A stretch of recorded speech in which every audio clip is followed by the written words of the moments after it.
नमस्कार, news corridor में आपका स्वागत है। मैं हूं आपका दोस्त अतुल प्रताप सिंह।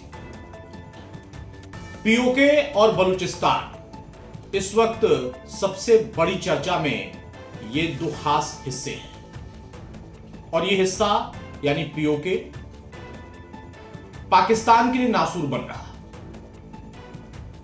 अवामी एक्शन कमेटी ने साफ तौर पर अपनी बात रखते हुए कहा प्रदर्शन के दौरान कि अब ये चूरन कहीं और बेचो। 78 साल से हम कश्मीर का चूरन खाते चले आ रहे हैं, आप खिलाते चले आ रहे हैं, लेकिन अब ना तो इस हिस्से में और ना ही उस हिस्से में यानी भारत का जो कश्मीर है वहां पर चूरन काम नहीं करेगा। उधर वाले तो समझ गए हैं, हमें भी समझ में आ गया। जिसको रावलकोट से रावलपिंडी जाना हो वो ये चूरन खाए और खिलाए। पाकिस्तान की तमाम सरकारें अलग अलग दौर में ये चूरन बेचती चली आई, लेकिन अब बच्चा बच्चा कट मरेगा अपने हक के लिए। सुनने में बड़ा कठोर लगता है, लेकिन उन तमाम प्रदर्शनकारियों ने अपनी बात जब रखी तो स्पष्ट तौर पर कह दिया कि वो पाकिस्तानी सेना जिससे हमने बिजली मांगी तो गोली मिली, जिससे हमने सब्जी मांगी तो गोली मिली, जिससे हमने पानी मांगा तो गोली मिली, जिससे हमने खाना मांगा तो गोली मिली, जिससे हमने अपना हक मांगा तो गोली मिली।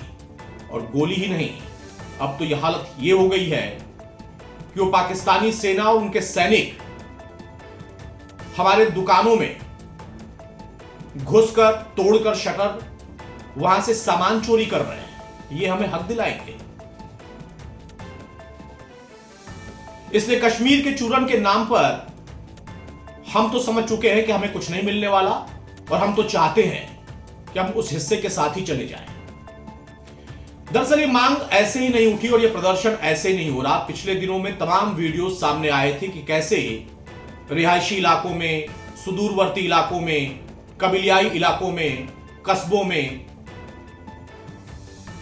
जो पाकिस्तानी सेना है वो किस तरीके की बर्बरता कर रही है इस नाम पर कि ये प्रदर्शनकारी हिंसक हैं, इन प्रदर्शनकारियों ने व्यवस्था खराब की है, इन लोगों के वजह से जो आम जनजीवन है वो प्रभावित हो रहा।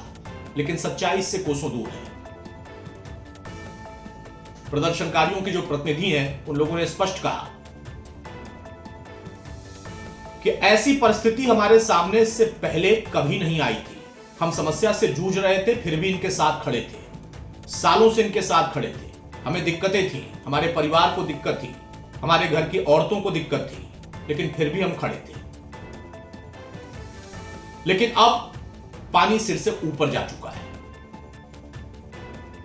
जो बर्बरता पाकिस्तानी सेना कर रही है अपने बल पे, हम अपनी तरफ से कोशिश तो कर सकते हैं, लेकिन उतना बचाव नहीं कर पा रहे हैं। जब चाहें, जहां चाहें, जैसे चाहें, जिसको चाहें गोली मार दें।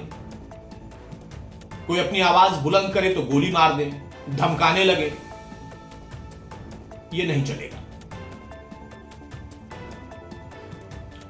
यानी पाकिस्तान की सरकार के लिए सबसे बड़ी चुनौती सिर्फ बलूचिस्तान के वो लोग नहीं, क्योंकि वो लोग नहीं, बल्कि एक मॉब जो कि खड़ा हो चुका है, स्पष्ट तौर पर कह दिया कि हमने अगर सब्जी मांगी, रोटी मांगी, आटा मांगा, दाल मांगा, बिजली, पानी या हुक्मरानी मांगी, सब पर हमें सिर्फ गोली मिली है। अब यह बर्दाश्त के काबिल नहीं है और यह बर्दाश्त होगा भी नहीं। भारत का कश्मीर, वहां के रहने वाले लोग कुछ चुनिंदा छुटभइये नेताओं को छोड़ दें या राजनीतिक दल और उनके लोगों को छोड़ दें या उन विचारधारा के लोगों को छोड़ दें जो कि आतंक से जुड़े हैं या फिर उनका रोजी रोटी उसी से चल रहा है। तो एक आम कश्मीरी स्वीकार कर चुका है कि हां, भारत उनके साथ खड़ा है, भारत का वो सिरमौर है वो हिस्सा, तो भारत उनके लिए काम कर रहा। वहां की सरकार उनके लिए हर तरह की योजनाओं पर काम कर रही है, राज्य सरकार से लेकर केंद्र सरकार।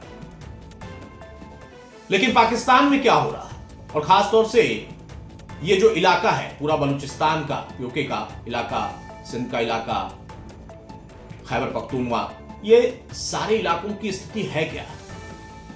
भयावह स्थिति है और दिनों दिन ये और डरावनी और ज्यादा खतरनाक होती जा रही है, क्योंकि हमें हर बार हर पल दहशत के साए में ही जीना पड़ता है। हम अगर अपने हक की लड़ाई नहीं लड़ेंगे तो सर्वाइवल मुश्किल हो जाएगा।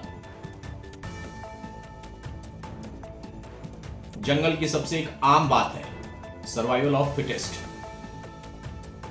शायद ये इंसान जो कि उस इलाके में रहते हैं उस जंगल में ही रह रहे हैं, उस दृश्य को ही देख रहे हैं हर पल, दिन हो रात हो। इसीलिए इन प्रदर्शनकारियों ने कह दिया कि बच्चा बच्चा कट मरेगा अपने हक के लिए, अब नहीं झुकेंगे, बहुत हो गया।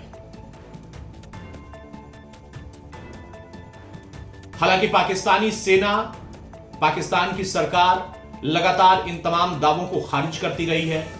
यह बात साबित करने की अलग अलग फोरम पर कोशिश करती रही है कि उस इलाके में भारत जानबूझकर दिक्कतें पैदा करता है, भारत की एजेंसियां जानबूझकर वहां पर दिक्कतें पैदा करती हैं, लेकिन वो साबित करने की कोशिश करते हैं और हर बार खुद ही एक्सपोज होते हैं। बड़े बड़े प्लेटफॉर्म पर, यूएन से लेकर तमाम प्लेटफॉर्म पर वो एक्सपोज हो चुके हैं।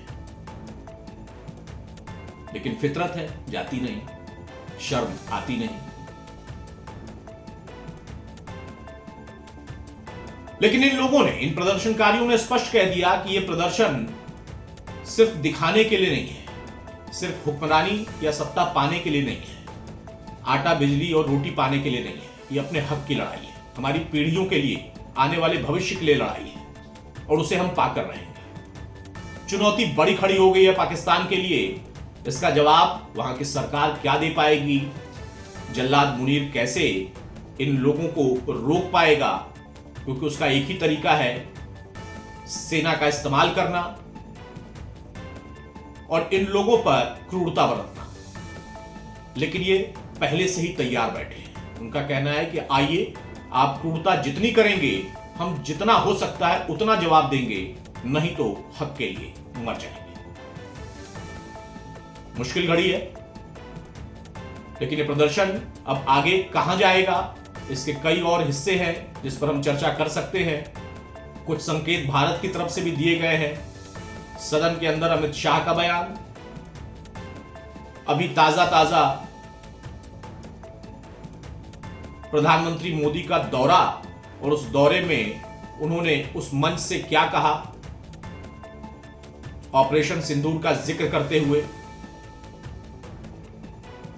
तो आप अंदाजा लगा सकते हैं कि ये बहुत आसान नहीं है। ये प्रदर्शनकारी जो कह रहे हैं, सिर्फ ये इनके कहने तक सीमित नहीं है, इसके मायने कुछ और भी निकल सकते हैं, लेकिन उस पर अभी फिलहाल कुछ बोलना बेहतर नहीं होगा।